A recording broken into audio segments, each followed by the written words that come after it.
नमस्कार दोस्तों, मैं हूं आपके साथ आपकी दोस्त गरिमा अग्रवाल और आज फिर हम अपने एक नए टॉपिक के बारे में बात करेंगे अपने इस YouTube चैनल पर मेरठ से मुंबई तक। उम्मीद करती हूं कि आप सब बहुत अच्छे होंगे और सपरिवार अच्छे से टाइम स्पेंड कर रहे होंगे, अपना पूरी तरह से ख्याल रख रहे होंगे। तो दोस्तों, आज मैं बात करना चाहती हूं एक ऐसे सवाल के बारे में जो बहुत ही कॉम्प्लिकेटेड है और बहुत ही कंफ्यूजिंग भी है।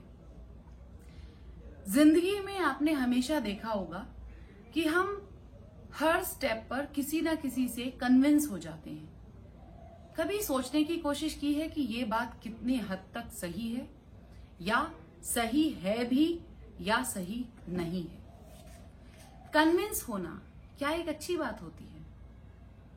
अगर अच्छी बात नहीं होती है तो क्या ये गलत बात होती है?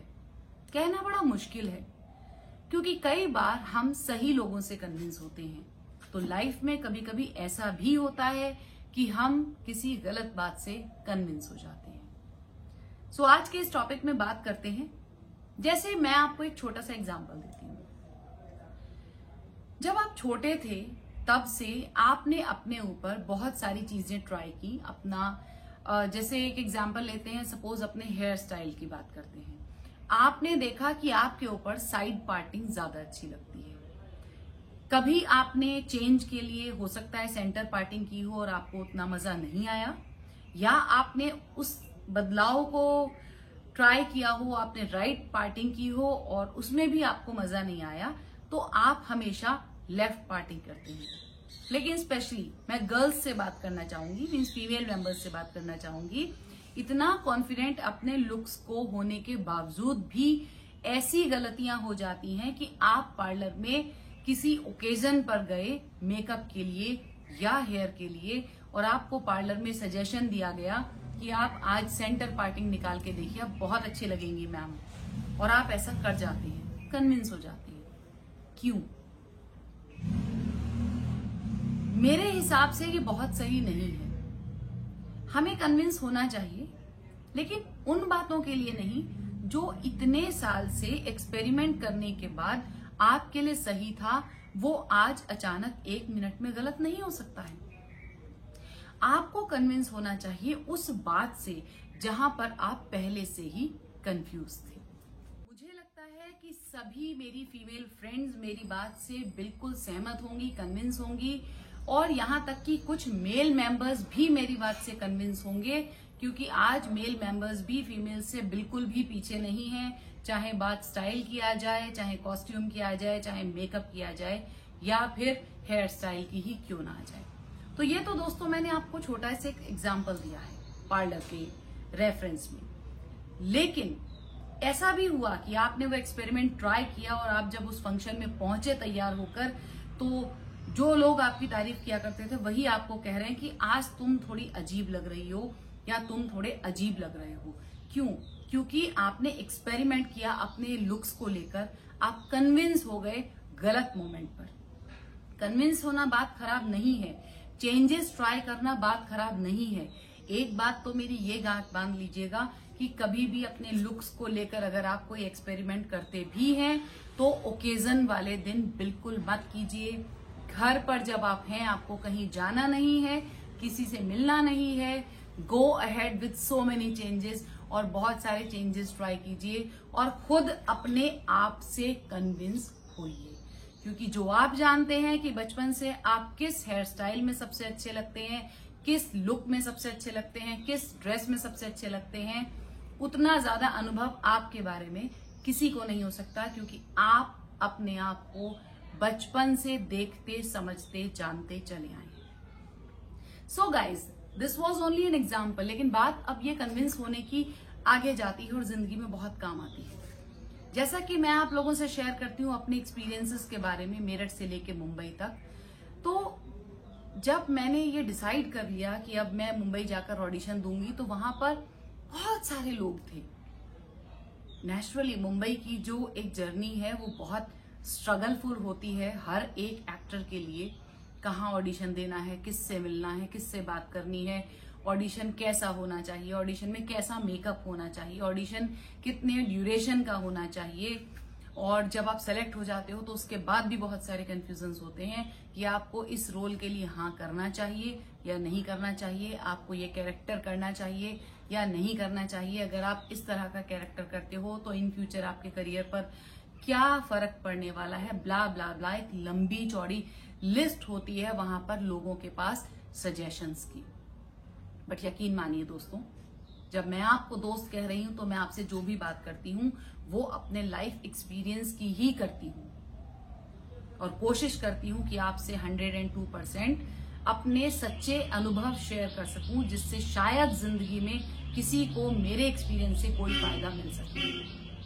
सो गाइज, जब मैंने ऑडिशन देने स्टार्ट किए तो जो मुझे वहां पर बहुत सारी एक्ट्रेसेस मिली, बहुत सारी फ्रेंड्स मिली, उनसे बातचीत हुई, क्योंकि मुझे पता करना था कि एक्चुअली ऑडिशंस कहाँ पर चल रहे हैं। मैं मुंबई के ग्रुप्स के बारे में कुछ नहीं जानती थी, अनजान थी, तो मुझे बहुत सारे तरह की सलाह मिली। और फिर जब मैं इस सब सोच में चल ही रही थी, सोच ही रही थी, तो जब मेरा ऑडिशन एग्जीक्यूट हो गया तो ध्यान से सुनिएगा, मुझे बहुत सारी एडवाइजेस मिली कि आपको ये शूट नहीं करना चाहिए। क्यों नहीं करना चाहिए? क्योंकि अगर आप एक 15 डेज के कैमियो को कर लेते हो तो आपको फिर आगे बड़े कैरेक्टर्स नहीं मिलेंगे। मैंने अपना दिमाग लगाया, खुद सोचा, जैसा कि मेरी आदत है। मैं कभी किसी से कन्विंस नहीं होती हूँ, सबसे सलाह जरूर लेती हूँ, फिर जो ठीक लगता है वो सोचती हूँ, उसके बाद उस चीज को अपनी फैमिली से डिस्कस करती हूँ और भगवान पर विश्वास रखती हूँ कि हे भगवान, मुझसे जो डिसीजन दिलवाना वो सही दिलवाना। तो वापस आती हूँ अपने पॉइंट पर। तो मुझे एक कैमियो मिल रहा था 15 डेज का, बालिका वधू का, और मुझे बहुत सारे सजेशंस दिए गए कि अगर आप इस कैमियो को कर लेते हो 15 डेज इन अ मंथ आप कर लेते हो कैमियो, तो फिर आपको आगे कंटिन्यूटी मिलने में प्रॉब्लम होगी या लीड कैरेक्टर्स मिलने में प्रॉब्लम होगी। मैंने सबकी सलाह को सुना और फिर खुद सोचा कि पहली बात तो ये कि मैं मेरठ शहर में रहती थी और बचपन से लेकर आज तक मुझे कोई अपॉर्चुनिटी नहीं मिली, ना ही मैंने कभी मुंबई आने के बारे में प्लान किया, ना ही कभी सोचा, ना ही कभी फैमिली से कोई जिद की, कोई बात रखी। फिर भी माँ मुंबा देवी ने घर बैठे बैठे मुझे साको जैसी फिल्म दिलवाई। आज उस फिल्म को करने के बाद मुझे लगता है कि मुझे मुंबई जाकर ऑडिशन देने चाहिए और टीवी इंडस्ट्री को भी हिट करना चाहिए। तो आज जब मेरे इतने सारे ऑडिशंस देने के बाद में एक पहला काम मुझे मिल रहा है, तो मुझे लगा, अकेले मुझे लगा कि मुझे इस काम को नहीं छोड़ना चाहिए, क्योंकि I trust a little progress every day adds up to big results. मैंने अपनी पिछली जिंदगी में झांक कर देखा तो जब मैं एक टीचर थी तो मैंने शुरुआत सिर्फ एक स्टूडेंट से की थी और मैंने 15,000 स्टूडेंट्स 11 इयर्स में पढ़ाए हैं। फिर मैंने थोड़ा आगे बढ़कर देखा, मैंने जब अपने स्कूल की नींव रखी थी तो एक स्टूडेंट के एडमिशन के लिए पूरा 3 महीने अपने हस्बैंड के साथ स्कूल में खाली बैठकर वेट किया था और वो गिनती एक स्टूडेंट से शुरू हुई और उसके बाद हमारे स्कूल की आज इतनी सारी ब्रांचेस चल रही हैं। तो मुझे अपनी ही सोच के कलेक्शन से, अपने ही अनुभवों के कलेक्शन से ये समझ में आया कि नहीं, वो लोग जो मुझे सलाह दे रहे हैं कि अगर आप 15 डेज इन अ मंथ का कैमियो ले लोगे बालिका वधू जैसे एक रिनाउंड शो में, तो आगे आपको इंडस्ट्री में कोई काम नहीं मिलेगा या कंटिन्यूटी नहीं मिल पाएगी, मुझे नहीं मानना चाहिए। क्योंकि मेरे अनुभव कहते हैं कि ऐसा नहीं हो सकता था कि मैं पहले दिन अपने स्कूल की 5 ब्रांच खोल लेती और फिर उसमें मेहनत करना शुरू करती। ना ही ऐसा मेरे टीचिंग प्रोफेशन में हुआ था कि पहले मैं घर बैठकर इस बात का इंतजार करती कि मेरे बैचेस फुल हो जाएंगे, हर बैच में 100 स्टूडेंट्स हो जाएंगे, मुझसे इंग्लिश पढ़ने के लिए आ जाएंगे या इंग्लिश स्पीकिंग या पर्सनालिटी डेवलपमेंट सीखने के लिए। पहले 100 स्टूडेंट्स बैठे होंगे, उसके बाद मैं पढ़ाना शुरू करूंगी। ऐसा नहीं हुआ था। ऐसा नहीं हुआ कि मैंने जिंदगी के कुछ साल खाली बैठकर बिताए और स्टूडेंट्स को कलेक्ट किया और तब अपने ऊपर काम करना शुरू किया, मेहनत करना शुरू की और तब मैंने अपना इंस्टीट्यूशन स्टार्ट किया। नो, मेरे अपने अनुभव यही कहते थे कि जब मैं एक टीचर थी तो आई स्टार्टेड फ्रॉम, मैंने अपनी खुद की जिंदगी में झांक कर देखा उन सलाह को रखते हुए और पाया कि मेरी जिंदगी में हमेशा सक्सेस की जर्नी जो स्टार्ट हुई है वो 1 से स्टार्ट हुई है, क्योंकि काउंटिंग भी तो 1 से ही शुरू होती है। तो मैंने उस बालिका वधू के शूट के लिए यस बोला। वो सिर्फ 15 डेज का एक कैमियो था, बट वहां पर स्टोरी में चेंजेस हुए और वो 30 में से 15 डेज एवरी मंथ शूट होने लगा, और इस तरह से पहले ही शो में मेरी एंट्री कंटिन्यूटी में होती चली गई। सो माय डियर फ्रेंड्स, मैं वापस अपनी बात पर आती हूं कि हमें सलाह सबसे लेनी है, लेकिन हर एक से कन्विंस नहीं होना है।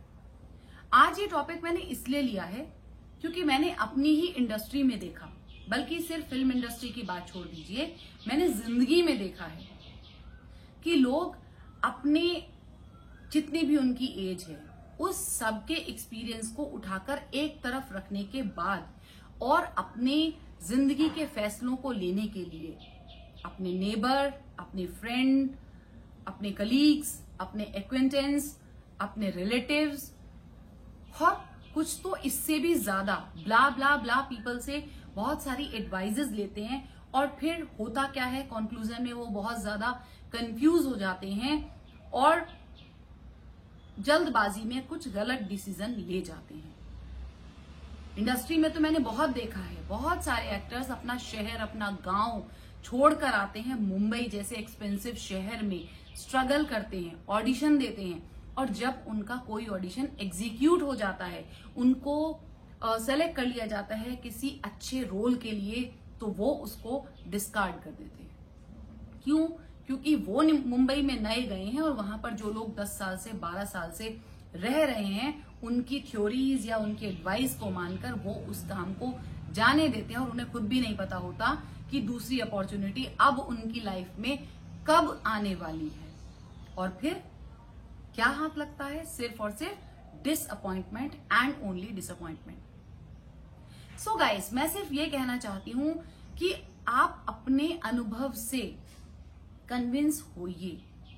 सलाह लेना बहुत अच्छी बात है, सबसे सलाह जरूर लीजिए, क्योंकि कुछ सलाह काम की भी हो सकती है, बहुत ज्यादा काम की हो सकती है, लेकिन उसमें अपनी जिंदगी के अनुभव को शामिल जरूर कीजिएगा, because you can choose the best for yourself, because you have the experiences and the theories which are applicable 100% on your particular life.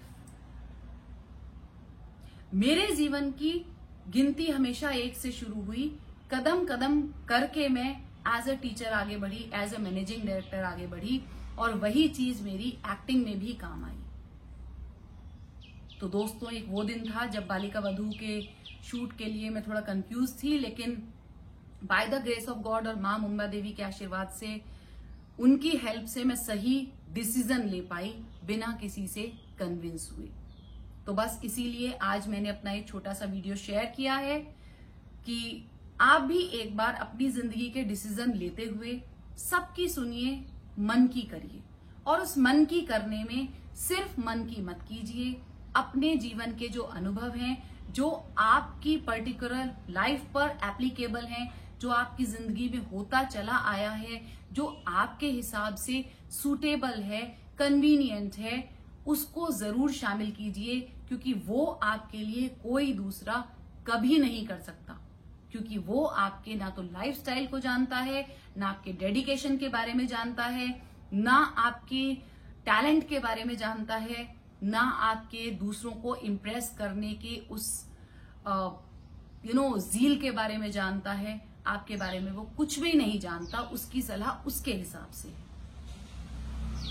तो गाइस, आई होप कि आपको मेरा ये वीडियो पसंद आया होगा, और फिर ऐसे ही छोटे छोटे वीडियोस के थ्रू हम लोग बात करते रहेंगे, जुड़े रहेंगे, एक दूसरे के अनुभवों से कुछ ना कुछ सीखने की कोशिश जरूर करते रहेंगे। और अगर आप चाहते हैं कि मेरे साथ मेरे दोस्त बनकर जुड़े रहें, तो अगर आपने अभी तक मेरा चैनल सब्सक्राइब नहीं किया है तो प्लीज कर दीजिए, और बेल आइकन को प्रेस करना मत भूलिएगा। लव यू ऑल गाइस, आगे बढ़ेंगे, हिम्मत से, जोश से, जीतेंगे जरूर।